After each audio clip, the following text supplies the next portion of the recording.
এক বান্দা আল্লাহ তাআলার কাছে গুনাহ মাফ চাইলে, আপনারা এই মাত্র শুনলেন, ইবলিসকে আল্লাহ তাআলা চ্যালেঞ্জ ছুড়ে বলছে যে আমিও আমার বান্দাকে, বান্দা যতক্ষণ মাফ চাইতে থাকে, তুই যত ধোকাই দাও, আমি আমার বান্দা মাফ চাইতে থাকলে আমি মাফ করতেই থাকব। এটা বহুত সুন্দর কথা, আজীব কথা, আজীব কথা। বান্দা যতক্ষণ মাস্তাগফিরুনি, যতক্ষণ বান্দা আমার কাছে মাফ চাইবে, আমি তার কাছে বান্দাকে মাফ করতে থাকব। এজন্য এক মুমিনের হতাশ হওয়ার কিছু নেই, মুমিন হতাশ হওয়ার কিছু নাই। ওয়াল্লাযীনা ইযা ফাআলু ফাহিশাতান আও যালামু আনফুসাহুম যাকারুল্লাহ ফাস্তাগফিরু লিযুনুবিহিম ওয়া মান ইয়াগফিরুয যুনুবা ইল্লাল্লাহ ওয়া লাম ইউসিররু আলা মা ফাআলু ওয়া হুম ইয়ালামুন। আল্লাহ তাআলা বলেন, আমার বান্দা যখন অশ্লীলতা, বেহায়াপনা, অসভ্যতা, নোংরামি, নাফরমানি, পাপ করতে করতে এমনকি নিজের উপরে একেবারে জুলুম করে ফেলছে, নেকি বলতে কিছুই নাই, গুনার সাগরে হাবুডুবু খাচ্ছে, আল্লাহ তাআলা তাকেও আশ্বাস দিছে সে যেন আমি আল্লাহকে স্মরণ করে, বান্দা যেন আমাকেই মনে করে এবং আমি আল্লাহর কাছে নিজের গুনাহের জন্য মাফ চায়, তওবা করে, আল্লাহকে যেন বলে, আল্লাহ আপনি ছাড়া আমাকে মাফ করবে কি, আর আমি জেনে বুঝে আর করব না, আমি ছেড়ে দিলাম।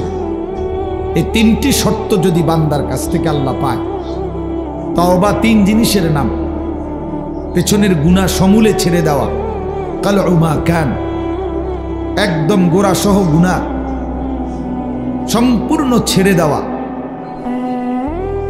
আইয়াজিমা আন লা ইয়াউদা ইলাইহা আবাদান, এ কথার মজবুত সিদ্ধান্ত দেওয়া যে মাওলা এমন নাফরমানি আমি আর করব না, আর আইয়ান্দামা আলাইহা, লজ্জিত আর অনুতপ্ত হয়ে চোখের এক ফোঁটা পানি ফেলে আল্লাহ তাআলার কাছে মাফ চাওয়া।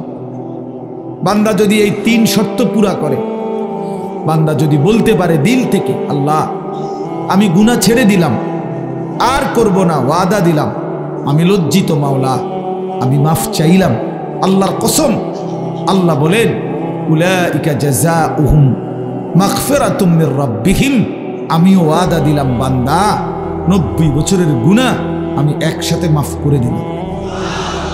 আসমান ছোঁয়া, হুজুর শুনছেন, আপনারা বলছেন, লাউ বালাগাত যুনুবুকা আনানাস সামা, আল্লাহ বলছে বান্দা তোমার গুনাহ যদি আসমান পর্যন্ত পৌঁছে যায়, তবুও যদি মাফ চাও, আমি কোনো পরোয়া করি না, আমি আল্লাহ হক আদায় করে তওবা করিলে আমি মাফ করব, গাফারতু লাকা ওয়ালা উবালি, আমি মাফ করে দেব।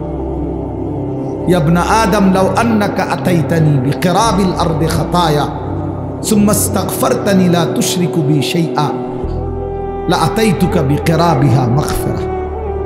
আল্লাহ বলে বান্দা তুমি যদি জমিনের বালুকণা পরিমাণ গুনাহ নিয়ে আসো, এই পৃথিবীতে কি পরিমাণ বালুর কণা, 1 লাখ, 2 লাখ, 10 শতক জায়গার মধ্যে যদি ড্রেজার দিয়া বালু ভরাট করে, তো কয়টা বালু কেউ গুনে শেষ করা যাবে? তো আল্লাহ তাআলা বলেন এই জমিনের সমস্ত বালু কণা সম পরিমাণ গুনাহ নিয়েও বান্দা তুমি যদি আমার কাছে আসো, সুম্মা ইস্তাগফারতানি, অতঃপর আমি আল্লাহর কাছে তওবা করলাম, শর্ত হইল লা তুশরিকু বি শাইআ, আমার সাথে শিরিক করতে পারবা না, আমার সাথে আর কাউরে ডাকবা না, আমার সাথে কারো কাছে চাইবা না, শুধুই আমার কাছে বলবা, শুধু আমার কাছে চাইবা, চোখের পানি ফেলবা আমার কাছে, রাত গভীরে রাহাজারি করবা আমার কাছে, হাজত রাওয়া, মুশকিল কুশা, সব প্রয়োজন পূরণকারী, সব পেরেশানি দূরকারী আমাকেই মনে করবা, আমাকেই ডাকবা, আমার কাছেই বলবা, মাফ চাইবা। আল্লাহ বলেন লা আতাইতুকা বিকিরাবিহা মাগফিরা, আমি আল্লাহ ওয়াদা দিলাম সম পরিমাণ মাগফিরাত নিয়ে আমি তোমার কাছে আসব, আমি আসব। হ্যাঁ, ইন আতাইতানি লাইলান আতাইতুকা লাইলান ওয়া ইন আতাইতানি নাহারান আতাইতুকা নাহারা। আল্লাহ বলে বান্দা তুমি রাতে যদি আসো গুনাহ নিয়ে, আমি মাগফিরাত নিয়ে আসবো রাতেই। তুমি দিনে আসলে দিনেই মাফ, রাতে আসলে মাফ, রাতেই মাফ। তুমি আসবে যখন, আমিও আসবো তখন, আমিও আসবো তখন। তুমি আইসো বান্দা, ইয়া আদম কুম ইলাইয়া আমশি ইলাইকা। আল্লাহ বলে বান্দা তুমি আমার জন্য দাঁড়াও, আমি তোমার জন্য হাঁটবো। ওয়ামশি ইলাইয়া উহারবিলু ইলাইকা, তুমি আমার জন্য হাঁটো, আমি তোমার জন্য দৌড়বো, আমি তোমার জন্য দৌড়ব। তুমি আগাও বান্দা, তুমি 1 কদম, আমি 10 কদম। তুমি হাঁটতে হাঁটতে আসবা, আমি দৌড়তে দৌড়তে মাগফিরাত নিয়ে আসবো। আও বান্দা। লাল্লাহু আশাদ্দু ফারাহান বিতাওবাতি আবদি। আল্লাহর নবী সাল্লাল্লাহু আলাইহি সাল্লাম বলেন, আল্লাহ তাআলা সবচেয়ে বেশি খুশি হন, সবচেয়ে বেশি খুশি হয়, আশাদ্দু ফারাহান, সবচেয়ে বেশি খুশি হয় নবী বলছেন বিতাওবাতি আবদিহি, তার বান্দা যখন তওবা করে। হুজুর যখন বলতেছিলেন আমারও দিল ছুঁয়ে গেছে। হ্যাঁ ঠিকই, 2024 সালের একটা বছর আমারও তো হায়াত থেকে চলে গেছে। এই 1 বছরে আমি কত শত শত মাহফিলে এই তারিখ বলছি, 2024। আমার মনে হয় আল্লাহর ইচ্ছায় এই আজকের এই বিদ্যাকূট মাহফিলেই আমি শেষবারের মতো বললাম 31শে ডিসেম্বর 2024। আজকেই শেষ বললাম, কারণ একটু পরেই 12টার কাঁটা বাজলেই নতুন বছর শুরু হয়ে যাবে। আগামীকাল থেকে 2025 বলতে হবে পৃথিবীবাসী। তাহলে এই জন্য বাপ, প্রিয় ভাই, হুজুরের কথার থেকে আমি আবারও বললাম, আমার হযরত এটা অনুরোধ করলেন, নওজোয়ান সাথীরা, কোন রকমের অসভ্যতা, অশ্লীলতা, বেহায়াপনার কোনো অনুমতি নাই। কোরআন শরীফে আছে, আল্লাহ তাআলা বলেন, ইন্না ইদ্দাতাশ শুহুরি ইনদাল্লাহি 12 শাহরান ফি কিতাবিল্লাহি ইয়াওমা খালাকাস সামাওয়াতি ওয়াল আরদ মিনহা আরবাআতুন হুরুম যালিকাদ দীনুল কাইয়্যিম ফালা তাযলিমু ফীহিন্না আনফুসাকুম। আল্লাহ তাআলা বলে বান্দা শোনো, একেবারে আমি আল্লাহ আমার তাকদীরে আসমান জমিন সৃষ্টির 50,000 বছর আগে আমি যে তাকদীর লেখাইছি, সেই তাকদীরের মধ্যে আমি আল্লাহ ফয়সালা রেখে দিয়েছি, লিখে দিয়েছি যে এই পৃথিবীতে আসমান জমিন সৃষ্টির সূচনা থেকেই পৃথিবীতে 12 মাসেই হবে পৃথিবীর এই সময়ের হিসাব। এই 12 মাস এটা আমি আল্লাহ নির্ধারণ করেছি। 12 শাহরান আল্লাহর দেওয়া। আল্লাহ এটা বোঝা উচিত আমাদের যে 12 মাস এটা আইলো কোত্থেকে, 12 মাসে 1 বছর এটা হলো কিভাবে? আল্লাহ তাআলা বলেন এটা আমি আল্লাহ ফয়সালা দিছি। কে ফয়সালা করছেন? কোন দিন থেকে? আসমান জমিন সৃষ্টির শুরু থেকেই চালু রাখছেন, আর সিদ্ধান্ত করে দিছেন তারও আগে তাকদীরের মধ্যে, তাকদীরের। এই জন্য 12 মাসে 1 বছর এটা জাতিসংঘের ফয়সালা না, এটা দুনিয়ার কারো ফয়সালা না, এটা আল্লাহ তাআলার ফয়সালা। আবার আল্লাহ নিজেই বলেন যালিকাদ দীনুল কাইয়্যিম, এটা অকাট্য বিধান। এটা পৃথিবীতে ইসরাফিলের ফু পর্যন্ত কেউ নাড়াইতে পারবে না, কেউ না, 1 সেকেন্ড কেউ নাড়াইতে পারে না। ইউকাল্লিবুল্লাহুল লাইলা ওয়ান নাহার, আল্লাহ তাআলা বলেন রাত্র দিন আমি আল্লাহ পরিবর্তন করে থাকি। তাহলে ঘন্টা বদলায় আল্লাহ, মিনিট বদলায় আল্লাহ, সেকেন্ড বদলায় আল্লাহ। ওয়াহুয়াল্লাযী জাআলাল লাইলা ওয়ান নাহারা খিলফাতান, আল্লাহ বলেন আল্লাহই রাত এবং দিন বানান পর্যায়ক্রমে, একবার রাত একবার দিন, একবার রাত একবার দিন। আল্লাহ বলে এটা আমি করে থাকি, আল্লাহ বলে এটা আমি করে থাকি। বান্দা আজকের এই 31শে ডিসেম্বরের রাতটাকে টেনে লম্বা করে আমি যদি কিয়ামত পর্যন্ত রাত বানিয়ে রাখি, কারো ক্ষমতা নাই আমি আল্লাহকে বাদ দিয়ে আগামীকালকের ভোর এনে দিবে, নতুন আলো আনে দিবে, এমন কোনো ক্ষমতা কারো নাই। আছে কি ভাইয়া? কুল আরাআইতুম ইন জাআলাল্লাহু আলাইকুমুল লাইলা সারমাদান ইলা ইয়াউমিল কিয়ামাহ মান ইলাহুন গায়রুল্লাহ ইয়াতিকুম বিদিয়াইন। সরাসরি কোরআনের আয়াত। আল্লাহ বলে, বান্দা বলো না, আমি যদি আজকের রাতকে টেনে লম্বা করে সারমাদান ইলা ইয়াউমিল কিয়ামাহ, কিয়ামত দিবস পর্যন্ত দীর্ঘ করে রাখি, রাত বানিয়ে রাখি, মান ইলাহুন গায়রুল্লাহ, আমি আল্লাহকে বাদ দিয়ে কে আছে তোমার, ইয়াতিকুম বিদিয়াইন, যে আগামী কালকের আলো এনে দিবে, ভোর এনে দিবে, কে আছে কেউ? তাহলে আজকের রাত তো আগামী কালকে পরিবর্তন করবে মহান আল্লাহ। তো সেই আল্লাহর নাফরমানি করা, সেই আল্লাহর অবাধ্যতা করা, এটা কিভাবে একজন বিবেকবান, সুস্থ, স্বাভাবিক, কমপক্ষে শেষ এক ফোঁটা ইমানের রক্ত আছে যার শরীরে, এক পবিত্র মায়ের বুকের দুধ খাইছে যেই মুসলমানের বাচ্চা, সে কিভাবে আল্লাহর দেওয়া রাতে, আল্লাহর দেওয়া দিনে, আল্লাহর দেওয়া বছর, আল্লাহর দেওয়া মাস, আল্লাহর দেওয়া প্রতি সেকেন্ডে সে আল্লাহকে বৃদ্ধাঙ্গুলি দেখায়া আল্লাহর নাফরমানির মাধ্যমে কিভাবে উদযাপন করতে পারে? এটা তো কোনো বিবেকবান ইমানদারের কাজ হইতে পারে না,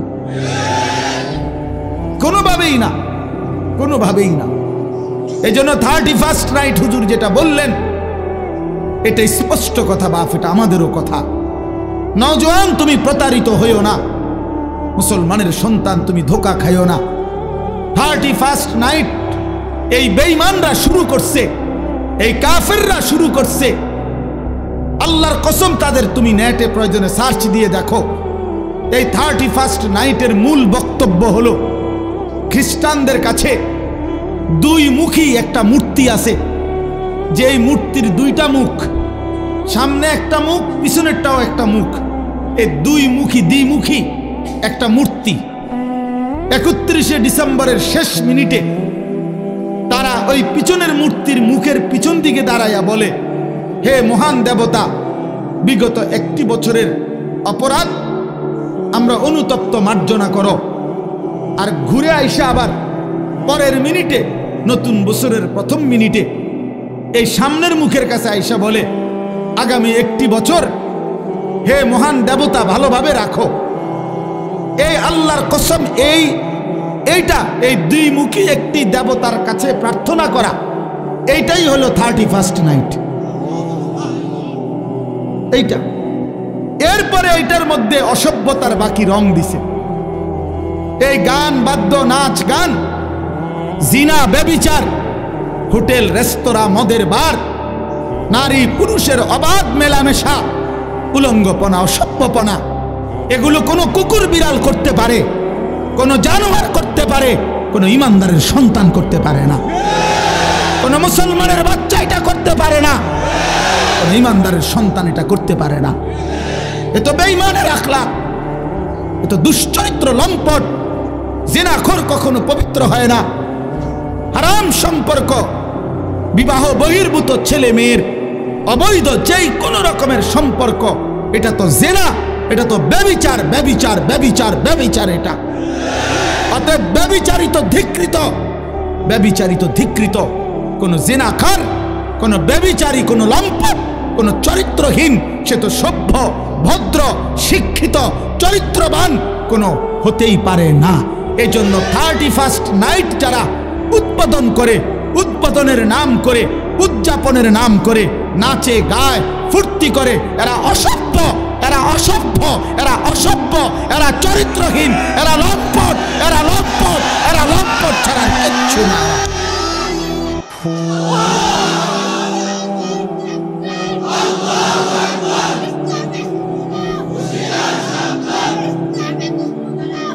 অতএব আমি অনুরোধ করি যুবক, আমার সাফ কথা,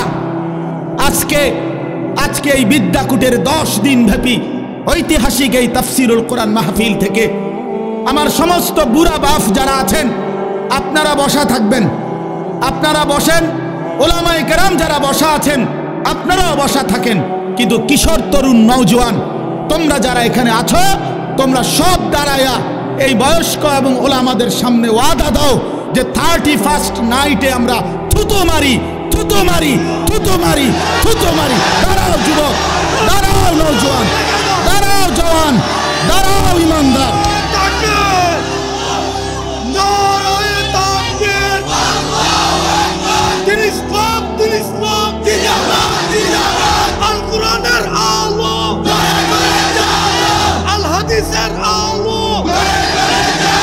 বলেন যে 31st নাইটে থুতু মারি, থুতু মারি, বলো থুতু মারি, থুতু মারি।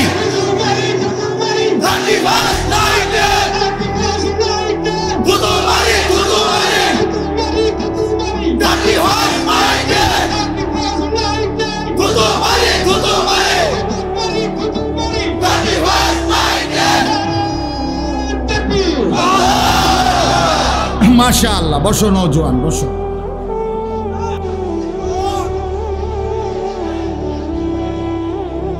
ইনশাআল্লাহ আগামীর নওজোয়ান তোমরা, আগামীর ইসলাম তোমাদের হাতে ইনশাআল্লাহ, আগামীর কালেমার পতাকা উড়বে তোমাদের হাতে ইনশাআল্লাহ। 2024 সালের বিদায় নিচ্ছে, 2 উইকেট পড়ছে 2024 সালে ইনশাআল্লাহ। আমার ব্যক্তিগত কথা হলো, অনেকে অনেকভাবে 2024 সালকে মূল্যায়ন করছে।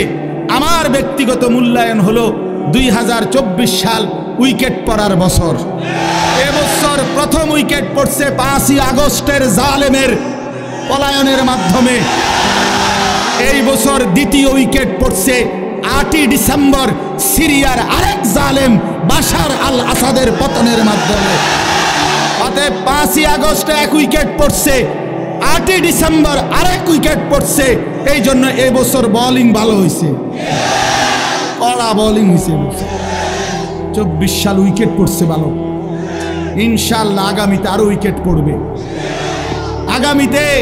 আগামীর উইকেট ইসরায়েলের ওই কুত্তা প্রধানমন্ত্রী নেতানিয়াহুর উইকেট, ইনশাআল্লাহ ওই উইকেটটাও পড়ে যাবে ইনশাআল্লাহ। ফিলিস্তিনের বিজয় হবে ইনশাআল্লাহ, কালেমার বিজয় হবে ইনশাআল্লাহ। এত রক্ত, এত শাহাদাত, এত খুন, মুমিনের এত রক্তের বিনিময় মহান আল্লাহ দেবে। আল্লাহ আছে, এখনো আছে। যে মালিক 5ই আগস্টের জালেমকে পলায়ন করতে বাধ্য করেছে, 8ই ডিসেম্বরের জালেমকে পলায়ন করতে বাধ্য করেছে, সেই মালিক ইসরায়েলের কুত্তাকেও পলায়ন করতে দেবে ইনশাআল্লাহ। গুজরাটের কসাই ইমানদার মুসলমানকে ইন্ডিয়ার জমিনে গুজরাটে হত্যাকারী যেই জালেম, সেই নরেন্দ্র মোদীর উইকেটটাও পড়ে যাবে ইনশাআল্লাহ। ইনশাআল্লাহ মনে রাখো, অচিরেই যুবক মনে রাখো, বাংলাদেশের গলিতে গলিতে, রাস্তার মোড়ে মোড়ে, বাজারে মার্কেটে, জেলা উপজেলা, গ্রামে গঞ্জে মাদ্রাসা গড়ে উঠছে। মুসলমানের সন্তান দলে দলে আল্লাহর কোরআন পড়তেছে, হাফেজে কোরআন হইতেছে। সমাজের দিন মজুর একেবারে খেতে খামারে কাজ করে, তারাও তাদের সন্তানকে হাফেজ বানাচ্ছে। সমাজের একেবারে উচ্চ পদস্থ ব্যক্তি যারা, তারাও তাদের সন্তানকে কোরআনের হাফেজ বানাচ্ছে।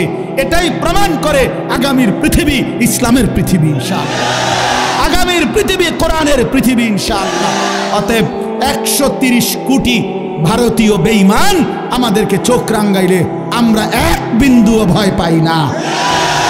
130 কোটি ইন্ডিয়ার বেঈমানকে আমরা গণাত ধরি না, গণায় ধরি না। আমগরে আলু দিবে না, আটা দিবে না, পেঁয়াজ দিবে না। আলু, পাটা, আটা, পেঁয়াজ তার আব্বার।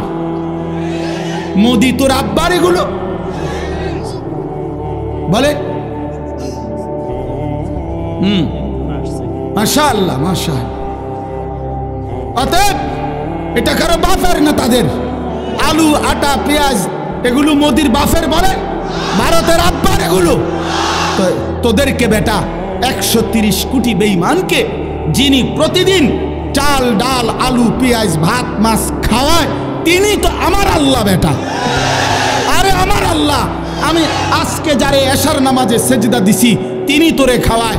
আমি আজকে যারে মাগরিবে সেজদা দিছি তিনি তোরে খাওয়ায়, আমি আজকে যারে আসরের নামাজে সেজদা দিছি তিনি তোদেরকে খাওয়ায়, আমি যারে জোহরে সেজদা দিছি তিনি তোদেরকে খাওয়ায়, আমি ফজরে যারে সেজদা দিছি তিনি তোদেরকে খাওয়ায়। বেঈমান, আমার আল্লাহ তোরে খাওয়ায়, তুই আমারে ধমক দেস কেন?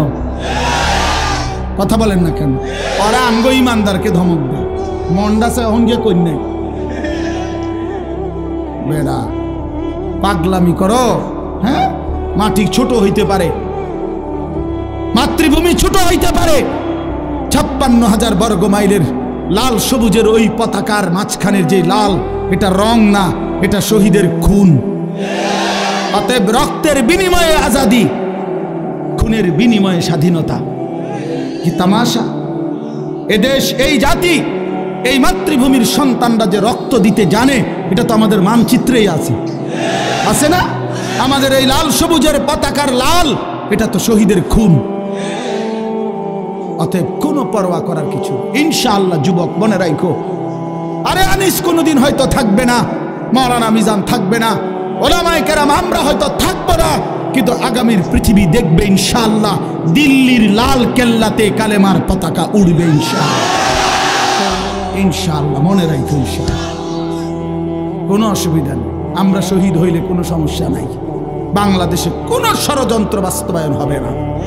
ইসকনের গুন্ডা সন্ত্রাসীদের ষড়যন্ত্র বাংলাদেশে বাস্তবায়ন হবে না। সাদের গুন্ডা, সাদের সন্ত্রাসী এই বাহিনীর দ্বারাও এদেশে দাওয়াত তাবলীগের মধ্যে যারা, যেই গুন্ডারা ঢুকছে, যেই গুন্ডারা সাদের নাম ধরে, ওই ভণ্ড প্রতারক মুনাফিক, তার গুন্ডা সন্ত্রাসীরাও এদেশে টিকবে না ইনশাআল্লাহ। দিল্লির সাদ জানে না এটা বাংলাদেশ, এটা বাংলাদেশ, এটা দিল্লি না, সে জানে না এটা। অতএব এদেশের লক্ষ লক্ষ ওলামায়ে কেরাম, তাওহীদি জনতা, ইমানদারের কলিজায় খুন দিয়েছে। টঙ্গীর বিশ্ব ইজতেমার পবিত্র জমিনকে রক্তে ভাসাইছে যারা, ওরা গুন্ডা, ওরা সন্ত্রাসী। সাদ ভণ্ড, বলো সাদ ভণ্ড, সাদ ভণ্ড, সাদ ভণ্ড। অতএব সাদের কোনো কার্যক্রম, তার অনুসারীদের কোনো কার্যক্রম বাংলাদেশে হতে দেওয়া হবে না। এদেশ শাহজালালের, শাহপরানের, এদেশ ওলামায়ে কেরামের, এদেশ হাটহাজারীর আল্লামা শাহ আহমদ শফি রহমতুল্লাহ আলাইহির নাফরমান এখন হেফাজতে ইসলাম চিনে না, আল্লামা মামুনুল হক চিনে না, আমাদের ওলামায়ে কেরামকে চিনে না। মামুনুল হক তার বাপ মামুনুল হককে চিনে না, হেফাজতে ইসলামকে চিনে না। আরে বেটা বেঈমান, এখনো 2013 সালের 5ই মের রক্তের গ্রান শাপলা চত্বরে গিয়া নাক লাগাও, রক্তের গ্রান পাইবা। ওলামায়ে কেরামের পবিত্র তাজা খুনের রক্তের গ্রান লাগবে। এখনো এখনো রক্ত শুকায় নাই শাপলা চত্বরে। ওরা মুসলিম লেবাসধারী।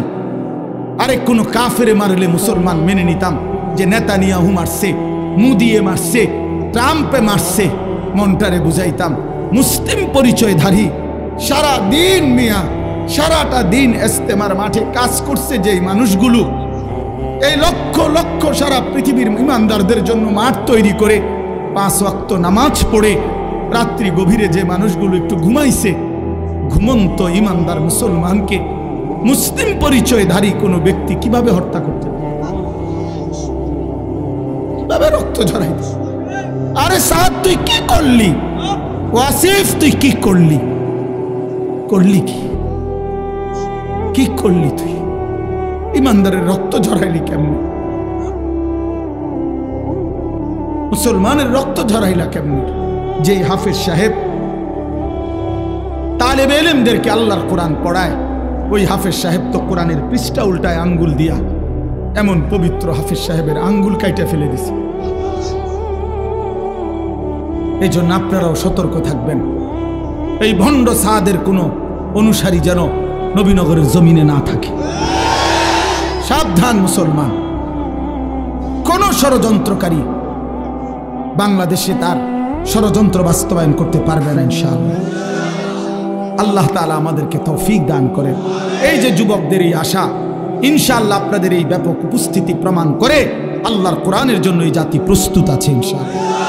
দ্বীনের জন্য প্রস্তুত আছে ইনশাআল্লাহ।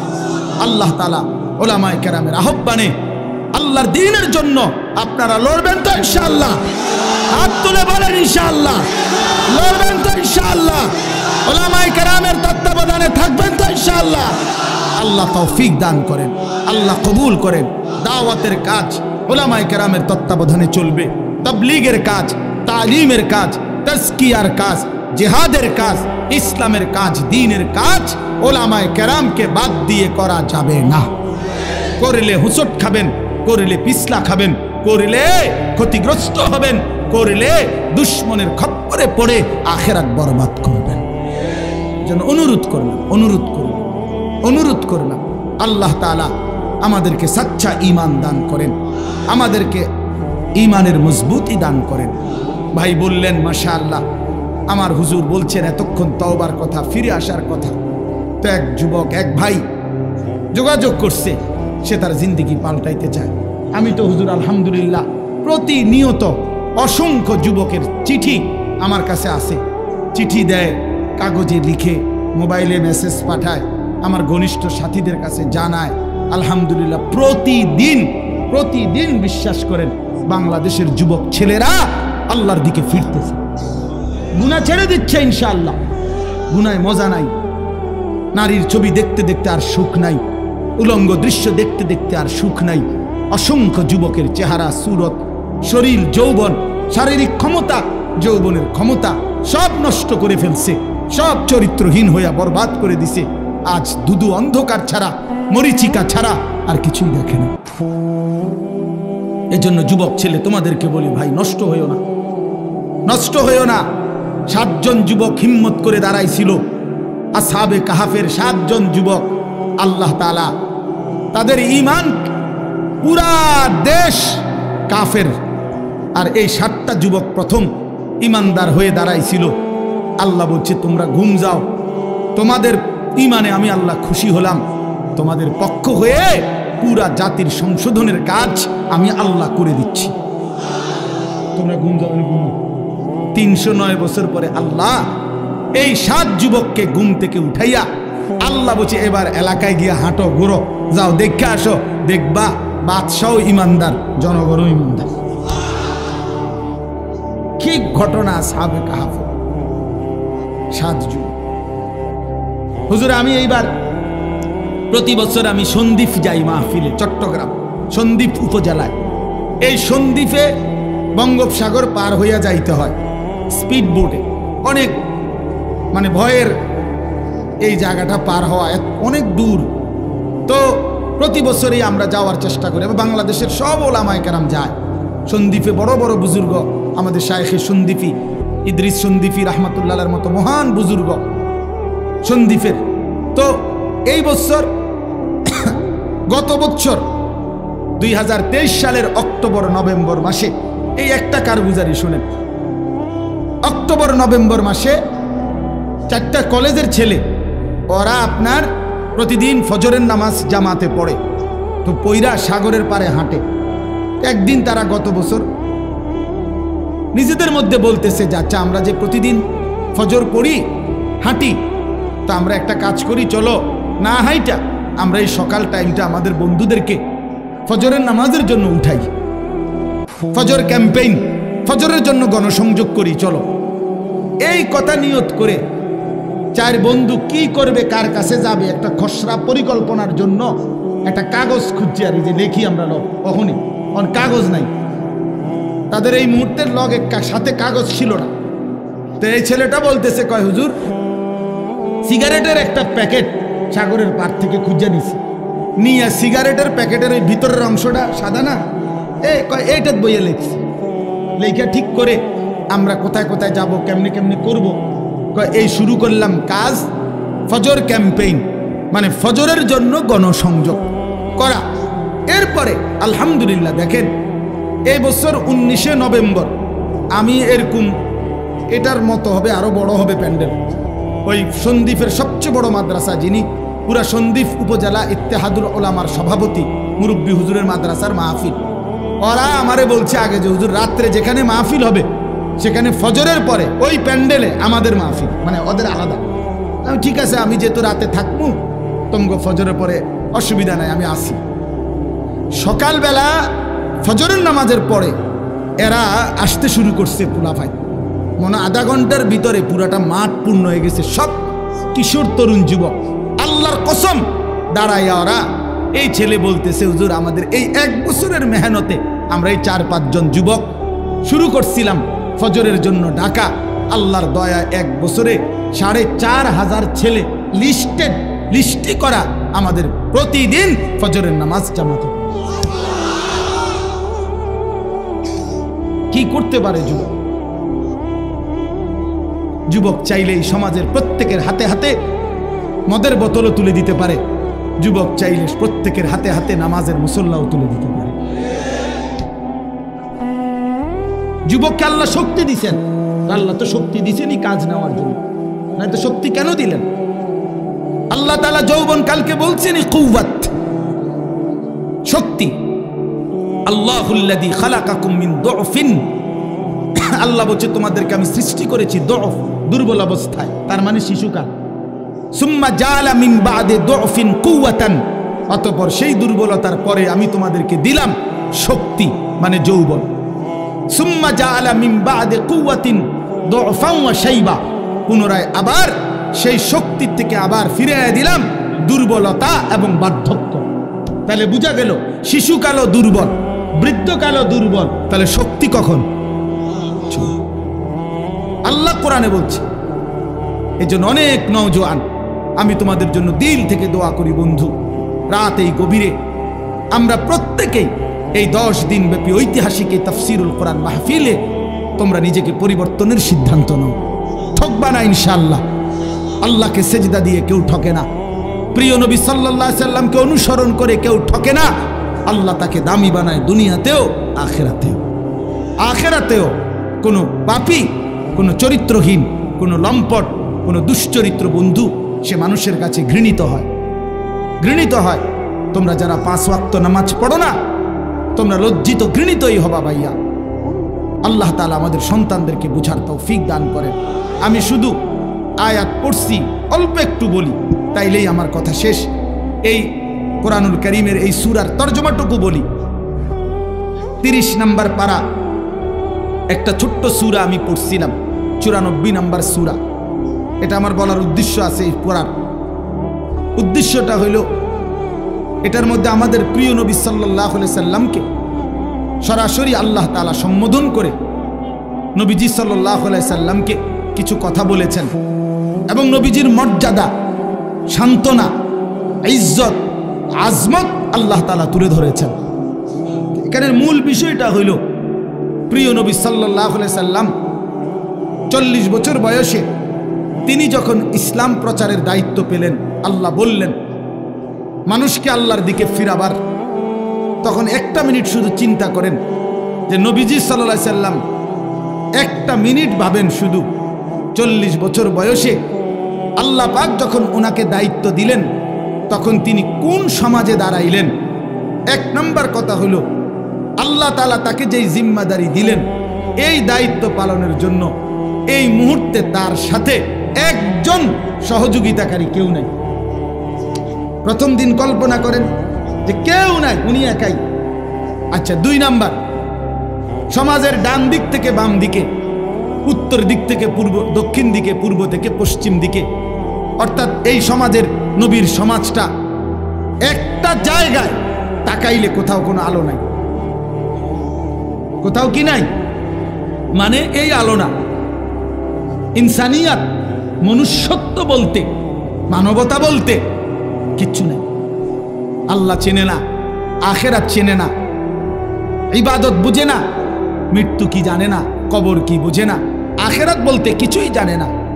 পৃথিবীর সমস্ত অপরাধ এক কথায় যা হইতে পারে তার সব কিছু তারা তখন করতেছে, ঠিক কি না? চুরি, ডাকাতি, জিনা, ব্যভিচার, মদ, জুয়া, সুদ, ঘুষ, ধর্ষণ, নির্যাতন, লুণ্ঠন, ছিনতাই, রাহাজানি, মূর্তি পূজা, শিরিক, কুফর, সব কিছু 16 আনা। এখন এই অবস্থায় একটি গোটা পৃথিবীর মানুষকে সংশোধনের জন্য একজন রাসূলকে দায়িত্ব দেওয়া হইল, উনি যদি 1 মিনিট চিন্তা করে, হায় আল্লাহ কোন দিক দিয়ে শুরু করবো, কেমনে শুরু করবো, বুঝামু কেমনে, কারে কমু কিতা, যে এই পরিমাণ সদর বদর নিবাইল করবো কেমনে, ঠিক না কথাটা? চিন্তা করলে কি পরিমাণ অন্ধকার। আমরা ইতিহাসের বইতে বলছি যে 3W ছিল আরবের মানুষদের নিত্যদিনের অভ্যাস। 3টা W, ইংরেজি W আর কি, একটা অক্ষর আছে না ইংরেজিতে, একটা হলো ওয়ার মানে যুদ্ধ, মারামারি, 2 ওমেন নারী, 3 ওয়াইন মানে মদ। যুদ্ধ, নারী, মদ, এই 3 জিনিস ছিল তাদের নিত্যদিনের কাজ। মারামারি, হানাহানি, মদের আড্ডা, জুয়ার আড্ডা, নারীর আড্ডা, এই ছিল জীবন।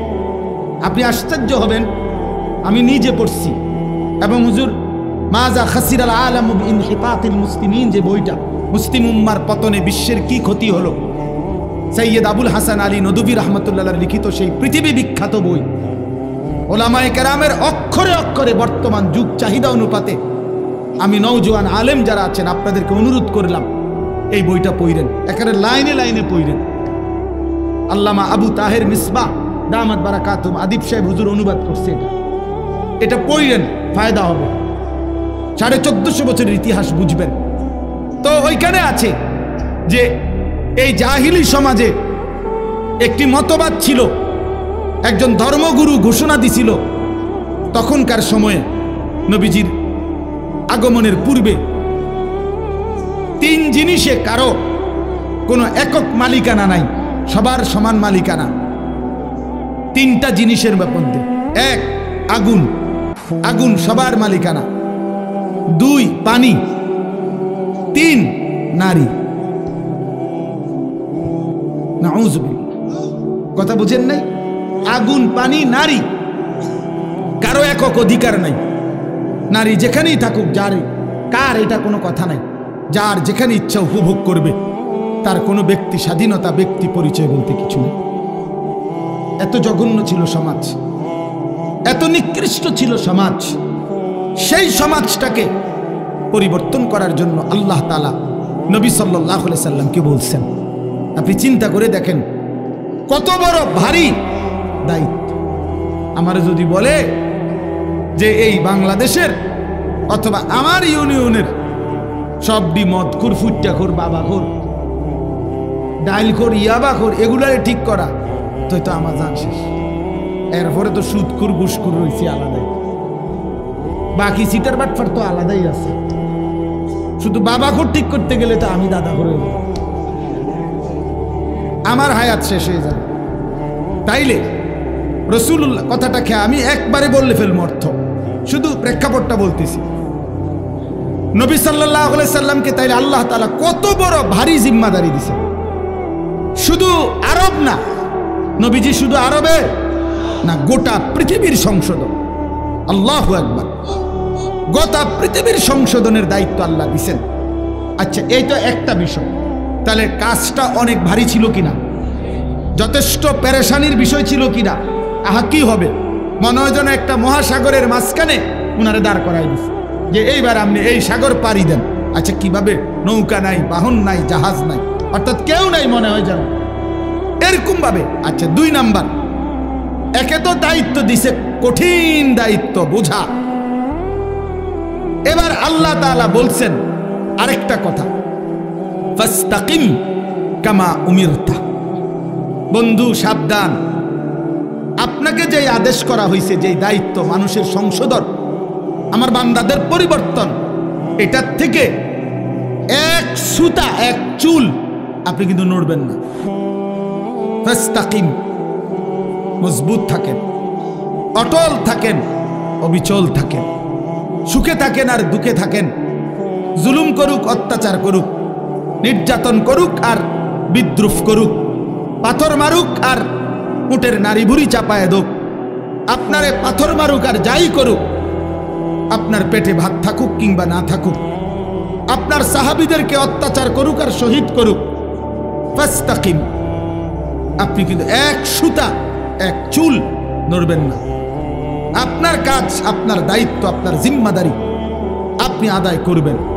তাহলে এবার দুইটা বিষয়, এক, দায়িত্বটা অনেক ভারী, আবার বলছে বাদ দন যাইতো না, ছাড়ন যাইতো না। বিষয়টা কেমন কঠিন হয়ে গেল, কঠিন হয়ে গেল কিনা? রাসূলুল্লাহ সাল্লাল্লাহু আলাইহি সাল্লাম এই পেরেশানি, চিন্তা, উম্মতের ফিকির, সংশোধনের ফিকির, মানুষকে আল্লাহর দিকে ফিরাবার ফিকির, নবীজির অবস্থা হয়েছে যেন এমন যে কোমর বাঁকা যাইতেছে, অর্থাৎ টেনশনে, আহা আমি কি করব, কিভাবে করব? তো আল্লাহ তাআলা বলেন, বন্ধু এই সব কিছুর মোকাবেলায় আপনি শুধু এবার শুনেন, যার আল্লাহ আছে তার তো সবই আছে, তার সবই তো আছে। তো আমি সব ব্যবস্থা করতেছি, আপনারা দায়িত্ব দিয়া, আমি তো আজার না, আমি আপনার জন্য সিস্টেম করতেছি, সবটা আমি সিস্টেম করে দেব। আপনি শুধু মজবুত থাকেন, আপনি শুধু কাজে নামেন, বাকিটা আমি দেখব। তো রাসূলুল্লাহ সাল্লাল্লাহু আলাইহি সাল্লাম সিদ্ধান্ত নিলেন কাজে নামবেন, আল্লাহর দ্বীন প্রচার করবেন মজবুতির সাথে। তো আল্লাহ তাআলা বলেন, এবার আমার কুদরতি ব্যবস্থাপনা আপনার জন্য শুনেন।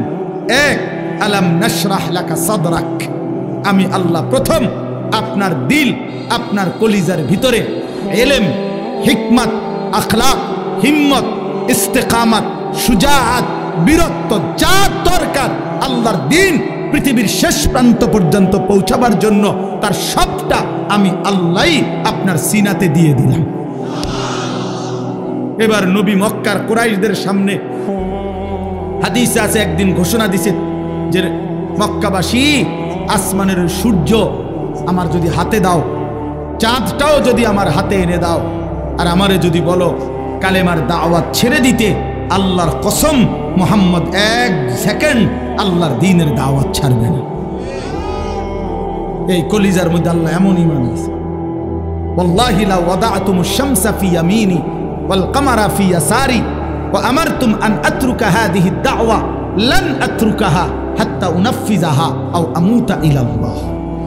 হয় জমিনে কালেমা বাস্তবায়ন হবে, নয় আমি শহীদ হয়ে আল্লাহর কাছে ফিরে যাব, কিন্তু মাঝখানে কোনো কম্প্রোমাইজ নেই, মাঝখানে কোনো কিছু নেই, এইরকম মজবুত। তাহলে আল্লাহ তাআলা বলেন, বন্ধু আপনার সিনার মধ্যে যা দরকার ইসলামের জন্য, দ্বীন প্রচারের জন্য, কালেমার প্রচারের জন্য, সমস্ত কিছুর মোকাবেলায় আমি আল্লাহ তা পূর্ণ দিয়ে দিয়েছি। দুই, ওয়াদানা আনকা বিজরাক আল্লাযী আনকাযা যাহরাক, যেই টেনশন, যেই চিন্তা, যেই পেরেশানি, যেই অস্থিরতা আপনার বোঝার মতো আপনার কাঁধে চাপছিল, আমি আল্লাহ নিজে আপনার সেই বোঝা, যা আপনার পিঠ নুয়ে দিছিল, কোমর মনে হয় বাঁকা করে দিছিল টেনশনে, অস্থিরতায়, আমি নিজ হাতে তা দূর করে দিয়েছি, আমি নিজ হাতে দূর করে দিয়েছি। আপনি শুরু করছেন, আমি আল্লাহ একজন একজন করে আপনার পক্ষে ইমানদার আনতে থাকছি। প্রতিটা সাহাবী যারা আপনার হাতে কালেমা পড়ছে, এ তো আমি আসমানের ফয়সালা। উলাইকাল্লাযীনা ইমতাহানাল্লাহু কুলুবাহুম লিত-তাকওয়া, আমি পরীক্ষা করে করে সাহাবী পাঠাইছি, অতএব আপনার বোঝা আমি আল্লাহই হালকা করে দিয়েছি। এরপরে আল্লাহ বলেন, আরো অনেক ব্যাখ্যা আছে, আমি শুধু সংক্ষেপে বললাম। এরপরে আল্লাহ বলেন, 3 নাম্বার ব্যবস্থাপনা হইল, আপনারে ওরা বিদ্রুপ করে, এই মানুষগুলো আপনারে কখনো বলে পাগল, কখনো বলে কবি শায়ের, কখনো বলে আপনি আবলাহ, নির্বোধ, আপনাকে জাদুকর বলে, বিভিন্ন কিছু জুলুম অত্যাচার করে, আপনারে বিদ্রুপ করে, আপনাকে লজ্জিত লাঞ্ছিত করে। আল্লাহ বলে, বন্ধু ঘাবড়াবেন না, ওয়ারাফা'না লাকা যিকরাক, গোটা মাখলুকাতের উপরে আমি আল্লাহ আমার পরে আপনার মর্যাদা সবকিছুর ঊর্ধ্বে তুলে দিয়েছি। বাদাস খুদা বুজুর্গ তুই কিসসায়ে মুখতাসার, আমি আল্লাহর পরে আপনার মর্যাদা সমস্ত সৃষ্টির উপরে, যেন আল্লাহ মেরাজে নিয়া আরশে আজিমের উপরে দাঁড় করাইয়া আল্লাহ যেন নবীকে বলছে, বন্ধু নিচের দিকে তাকায় দেখেন, আমার গোটা সৃষ্টি আপনার কদমের নিচে, আপনি গোটা মাখলুকাতের ঊর্ধ্বে, আমি আল্লাহর পরে, অতএব এটাই আপনার মর্যাদা। এরপরে আল্লাহ যেন বললেন, বন্ধু ওই আজানে দেখেন আমার নামের সাথে আপনার নামও বলতেছে, ওই একামতে শুনেন আমার নামের সাথে আপনার নামও বলতেছে। ওই নামাজে শুনেন, ওই দেখেন আমার বান্দা বসে বসে আত্তাহিয়াতু পড়ছে, একটু পরেই খেয়াল করবেন আল্লাহুম্মা সাল্লি আলা মুহাম্মদ, আপনার নামও নিতেছে। ও কবরের দিকে তাকায় দেখেন মুনকার নাকির প্রশ্ন করতেছে আমার বান্দাকে, আমার নামও নিছে, আপনার কথাও জিজ্ঞাসা। দেখেন দেখেন দেখেন আপনার কথাও জিজ্ঞাসা করছে। হাসরের ময়দানেও শুনবেন আপনার নাম, জান্নাতেও শুনবেন আপনার নাম। ইদা দুকিরতু যুকিরতা মাই, আমি আলোচিত হলে আপনিও আলোচিত হবেন।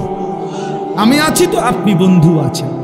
আমার ইজ্জত সম্মান থাকবে তো আপনার সম্মানও থাকবে। মোহাম্মদ হামেদে হামদে খুদা বাস, খুদা মদহে আফরি মুস্তাফা বাস। আল্লাহর প্রশংসায় মোহাম্মদই যথেষ্ট, মোহাম্মদ সাল্লাল্লাহু আলাইহি সাল্লামের প্রশংসায় আল্লাহই যথেষ্ট। এরপরে আল্লাহ বলেন ফা ইন্না মাআল উসরি ইউসরা, ইন্না মাআল উসরি ইউসরা। আল্লাহ বলে বন্ধু ঘাবড়াবেন না। আমি জানি দ্বীনের এই কাজ করতে গিয়ে, আল্লাহর দিকে মানুষকে ডাকতে গিয়ে, আমার কালেমার দাওয়াত দিতে গিয়ে প্রতি মুহূর্তে আপনি কষ্ট পাবেন, যন্ত্রণা। এই কষ্টের পরে আমি আল্লাহ আপনার জন্য ইউসর, শান্তি রাখছি, স্বস্তি রাখছি, নিরাপত্তা রাখছি। ঘাবড়াবেন না। দেখবেন বন্ধু 10 বছরে 20 বছরে মুসলমান হইছে যে কয়জন, দেখবেন মক্কা বিজয়ের দিন দেখবেন একদিনে মুসলমান হয়ে গেছে 20 বছরের চাইতে বেশি। তার মানে আপনি অল্প সময় মেহনত চালায়া যান, একটা সময় দেখবেন আপনার ওয়ারাআইতান নাসা ফি দীনিল্লাহি আফওয়াজা, দলে দলে কাতারে কাতারে লোকেরা আল্লাহর দ্বীনের দিকে, ঈমানের দিকে, ইসলামের দিকে আসতেছে। সর্বশেষ কথা হলো আল্লাহ তাআলা বলেন ফাইদা ফারাগতা ফানসাব ওয়া ইলা রাব্বিকা ফারগাব। আমি আগেই বলছি, অনেক ব্যাখ্যা আছে, কিন্তু মূল বক্তব্য হলো এইটা। এই কথার দ্বারা শেষ। আল্লাহ বলছে বন্ধু, আল্লাহ আদর করতে বলছে, যেটা আমার হুজুরও বলতে চাইছিলেন। সারাদিন আপনি মানুষকে কালেমার দাওয়াত দিছেন, তাবলীগ করেছেন, ইমামত করেছেন, সাহাবায়ে কেরামকে তালিম দিয়েছেন, জিহাদের কাজ করেছেন, সারাদিন ব্যস্ত ছিলেন মানুষকে নিয়ে। আপনার পক্ষেও কেউ ছিল, আপনার বিরুদ্ধেও বহুজনের ষড়যন্ত্র ছিল। সারাদিনের এই পেরেশানি অস্থিরতা শেষ করে আপনি যখন রাত্রিবেলা অবসর হবেন, তো রাত গভীরে আমার কাছে আইসেন, আমার কাছে আইসেন বন্ধু। একাকী তাহাজ্জুদের সেজদায়, তাহাজ্জুদের মুসল্লায় আইসেন। আমি আপনার আদর করে হাত বুলায়া সারাদিনের ক্লান্তি মুছে দেব। ইদা ফারাগতা ফানসাব ওয়া ইলা রাব্বিকা ফারগাব। রাত গভীরে আইসেন আমার কাছে, আমি আদর করে দেব, আমি ধুয়ে মুছে আপনার ক্লান্তি দূর করে দেব, আমি আপনারে সোহাগ করব। আমি বন্ধু আপনার ইজ্জত, মর্যাদা, সম্মান, সান্ত্বনা আপনাকে দিতেই থাকব। ওয়ালাকাদ না'লামু আন্নাকা ইয়াযীকু সাদরুকা বিমা ইয়াকুলুন ফাসাব্বিহ বিহামদি রাব্বিকা ওয়া কুম মিনাস সাজিদিন। আল্লাহ বলে বন্ধু জানি আমি লোকেদের মন্দ কথা শুনে আপনার মনটার মধ্যে কষ্ট লাগে, তবে যখনই আপনার মনে কষ্ট লাগে আপনি আমার তাসবিহ পড়েন, আমারে সেজদা দিয়েন, আমি আল্লাহ আপনার দিল শান্ত করে দেব। এজন্য রাত গভীরে আবারও ওই কথা আমার হুজুর বলছেন আপনাদের কাছে, শেষ রাত্রের আমল, শেষ রাত্রের কান্না, শেষ রাত্রের রোনা জারি বান্দাকে যেন আল্লাহ তাআলা একান্তই নিজের করে নেয়। নিজের আল্লাহ যেন বলে বান্দা তুমি একদমই একা, আমি আল্লাহ তোমার সামনে। বলো বান্দা তোমার যা কিছু মনের যত কষ্ট, দুঃখ, বেদনা, যা চাওয়া রাতের অন্ধকারে আমাকে বলো, আমি সব দেব, সব দেব, সব।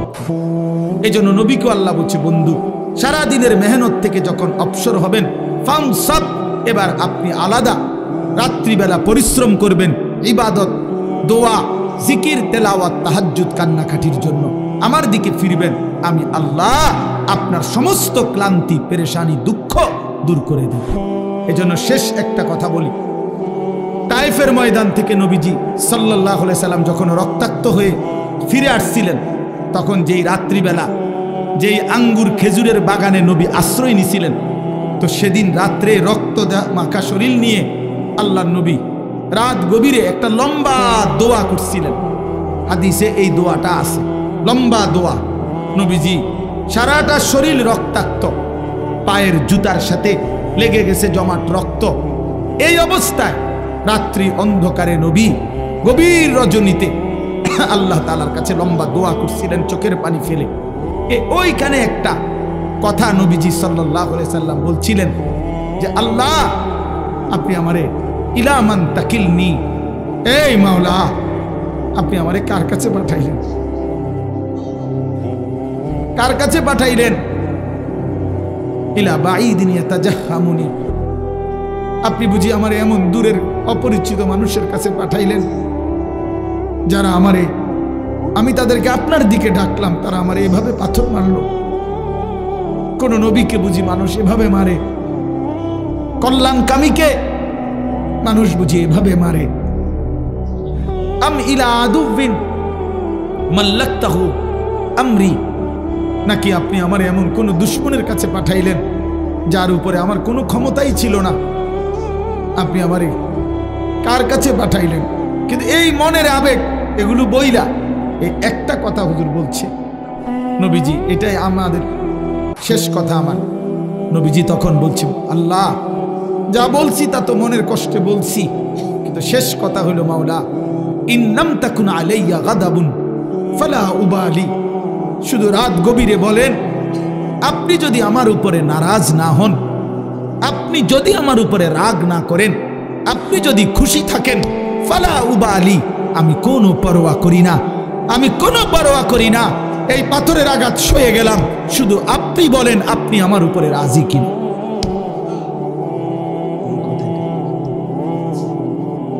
মাওলা যদি বলেন আপনি খুশি, আমার সারা দেহ রক্ত ঝরুক, কোনো অসুবিধা নেই। এজন্য সাদ তুমি ভালো করো নাই, তুমি তোমার গুন্ডা সন্ত্রাসী দিয়ে ইমানদারের রক্ত ঝরিয়েছ। এটা তুমি জানো না? রক্ত ঝরানো, শহীদের খুন ঝরা, এ তো রাসূলুল্লাহ সাল্লাল্লাহু আলাইহি সাল্লামের দেহ মোবারক থেকে ঝরেছে। যদি মুমিনের উপরে আল্লাহ রাজি হয়, উলামায়ে কেরাম আজকে নতুন করে একদিন দুই দিন না, রাসূলুল্লাহ সাল্লাল্লাহু আলাইহি সাল্লাম যে ওয়ারাসাত উত্তরাধিকার উম্মতের উলামায়ে কেরামকে দিয়ে গেছে, 1450 বছরের উম্মতের উলামায়ে কেরাম আপনাদের পাহারাদার। আপনারা শুনতে চাইলেও আমরা বলবো, আপনারা শুনতে না চাইলেও আমরা বলবো। যেখানেই অন্যায়, যেখানেই কুফর, যেখানেই শিরক, যেখানেই বিদআত, যেখানেই গোমরাহি, সেখানেই উলামায়ে কেরামের প্রতিবাদ। এটা চলতেই থাকবে, এটা চলতেই থাকবে, এটা চলতেই থাকবে, এটা চলতেই থাকবে। এই জন্য যুগ যুগ ধরে উলামায়ে কেরাম আপনাদের ঈমান আমলের পাহারাদারি করে, পাহারাদারি করে। ইমাম মুহাম্মদ রাহমাতুল্লাহ আলাইহি সারা রাত ঘুমাইতেন না, আমরা কিতাবে নিজে পড়ছি। ইমাম আবু হানিফার ছাত্র ইমাম মুহাম্মদ সারা রাত ঘুমাইতেন না, মাসআলা লিখতেন, ফতোয়া লিখতেন। তো উনারে জিগাইতো হযরত আপনি ঘুমান না কেন? উনি বলতো জানো এই দেশবাসী আমার মতো এক মুহাম্মদ ছোট্ট, তার উপরে ভরসা করে তারা ঘুমায়। তারা ভাবে মুহাম্মদ জেগে আছে, সে আমাদের জন্য শরীয়তের মাসআলা গবেষণা করতেছে, আমাদের যা জরুরত আমরা তা তার কাছে জিজ্ঞাসা করে নেব। এই আশায় সাধারণ জনগণ আরামসে ঘুমায়। যে মানুষ আমাদের উপরে ভরসা করে ঘুমায়, আমি কেমনে ঘুমাই তাদের এত বড় দায়িত্ব নেই। কাইফা আনামু ওয়ান নাসু ইয়ানামুনা তাওয়াক্কুলান আলাইনা, এই আরবি আবার। আমি কিভাবে ঘুমাবো অথচ মানুষ তো আমার উপরে আস্থা রেখে, মুহাম্মদ জেগে আছে, সে লিখতেছে, সে মাসআলা লিখতেছে। আল্লাহ তাআলা আপনাদের সবাইকে কবুল করে নেন। আজকের এই তাফসীর মাহফিলে আল্লাহ তাআলা আপনাদেরকে ভরপুর বরকত দান করেন। কোরআনের সাথে থাকবেন তো ইনশাআল্লাহ, আল্লাহর দ্বীনের উপরে থাকবেন তো ইনশাআল্লাহ, উলামায়ে কেরামের সাথে থাকবেন তো ইনশাআল্লাহ। আল্লাহ তাআলা আপনাদেরকে কবুল করেন, তৌফিক দান করেন।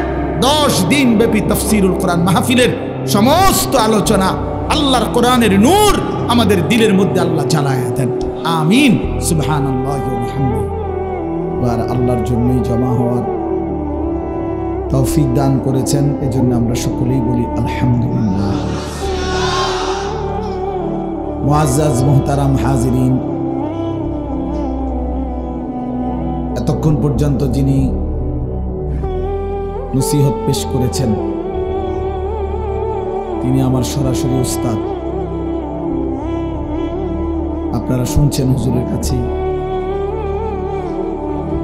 ছোটবেলায় দারুল আরকাম মাদ্রাসা যখন প্রথম যে বছর শুরু হয়েছে, আমি সেই বছরেরই ছাত্র। একদম প্রথম বেস আমাদেরকে দিয়েই হুজুর মাদ্রাসা, মেড্ডা পীর বাড়ি হুজুরের পুরান বাড়ি ছিল, ওই বাড়ির পাশে একটা মসজিদ ছিল। মসজিদে আমাদেরও ওস্তাদ মৌলানা উসমান গনি সাহেব, ওনার বাড়ি হলো বেড়তলা, আমরা বেড়তলার হুজুর বলতাম। উনি ছিলেন ওই মসজিদের ইমাম। ওই মসজিদের ইমাম সাহেবের একটা ছোট কামরা হুজরা ছিল, মক্তবের মতো। ওই ঘরেই প্রথম এই দারুল আরকাম মাদ্রাসার পড়ালেখার কার্যক্রম শুরু হয়েছে। আমি ওই কামরার ছাত্র। আলহামদুলিল্লাহ। এরপরে আমরা এক বছর পরে ঘাটুরা 1 নম্বর গ্যাস ফিল্ডের পাশে, একদম গ্যাস ফিল্ডের সাথেই লাগা একটা বাড়ি হুজুর ভাড়া করছিলেন। ওই ভাড়া বাড়িতে ছিলাম 1-1.5 বছর। এরপরে আমরা সেখান থেকে এখন যেই পুলিশ লাইনের সামনে যে দারুল আরকাম মাদ্রাসা, ওইখানে আমরা আসছিলাম নিজস্ব জায়গায়। সেখানে প্রথম টিনের ঘর, এর মাধ্যমে আমরা পড়ালেখা শুরু করছিলাম। আর এখন যেই পুরান মসজিদ দারুল আরকাম, ওই মসজিদের অনেক কাজ আমরা করছিলাম নিজেরা। ছাদ ডালাইয়ের এক অংশ আমরা কাজ করছিলাম ছাত্ররা। অনেক স্মৃতি আছে জীবনের। আলহামদুলিল্লাহ, প্রিয় ওস্তাদ সেই ছোটবেলায় অনেক আদর করতেন, অনেক দোয়া করতেন। কাতার থেকে বড় বড় শায়েখ আসতো তখন দারুল আরকামে। আমরা ছোটবেলায় আরবিতে বক্তব্য দিতাম, কলম হাদিয়া দিত আমাদেরকে শায়েখরা, খুব খুশি লাগত। তো আলহামদুলিল্লাহ, সারাটা জীবন হুজুরকে সেই ছোটবেলা থেকেই দেখছি। মানুষের ফিকিরে, দেশ জাতির কল্যাণে, অন্যায়ের বিরুদ্ধে, বাতিলের বিরুদ্ধে। এই বয়সেও এই অসুস্থ দুর্বল, আপনারা জানেন হুজুর অ্যাক্সিডেন্ট করছে, চলতে ফিরতে অনেক কষ্ট হয়। এরপরেও প্রতিনিয়ত ফজরের পর থেকে শুরু করে রাত পর্যন্ত এই ব্যস্ত। কয়েকদিন আগে আমার মাদ্রাসার মাহফিলে 14 তারিখ গেছিলেন, সেখানেও আবার বলতেছে ফজরের পরে হেফাজতের বৈঠক। তো আলহামদুলিল্লাহ, এই এখনো বৈশা বলতেছেন যে আমার অনেক মানুষের, অনেক ওলামায়ে কেরামের কারো মামলা, কারো বিভিন্ন বিষয়াদি, এসব পেরেশানিতে মাওলানা আমি আরো দুর্বল হয়ে গেছি। অসংখ্য অগণিত সারা বাংলাদেশের আলেম ওলামা, ইসলাম প্রিয় জনতা, ইসলামী অসংখ্য ইস্যু, বিভিন্ন বিষয়ে সব কিছু উনি যেহেতু হেফাজতে ইসলাম বাংলাদেশের মহাসচিব, তার কাঁধে এই পরিমাণ পেরেশানি নিয়ে আল্লাহ তাআলা হুজুরকে এখনো এতটুকু রাখছেন, এটা আমাদের জন্য অনেক বড় হিসাব। আল্লাহ তাআলা হযরতকে আফিয়তের সাথে হায়াতে তয়্যিবা দান করেন। এমন একটা বটবৃক্ষ, এমন একটা ছায়া আমাদের দরকার। আল্লাহ তাআলা যেন দীর্ঘ হায়াত দান করেন। সম্মানিত হাজিরিন, হুজুর বয়ান করার পরে আসলে কোনো যুক্তিতেই বয়ান করা সমীচীন না। এরপরেও আমি তখনই চাইতেছিলাম হুজুরের কাছে, মৌলানা মিজানুর রহমান সাহেব দামাত বারাকাতুহুল্লাহ, হুজুরের কাছে আমি বলতেছিলাম বারবার যে হুজুর চলে আসতেছে, হুজুর আগে বলুক, আমি এরপরে সামান্য কিছুক্ষণ বয়ান করব। কারণ হুজুরকে বসায় রাইখাও, বিশ্রামে রাইখাও আমার জন্য এটা পেরেশানির বিষয়। এই জন্য আলহামদুলিল্লাহ হুজুরের মর্জি মতো অল্প সময়ে আমাদের জন্য অনেক গুরুত্বপূর্ণ কথা বলেছে।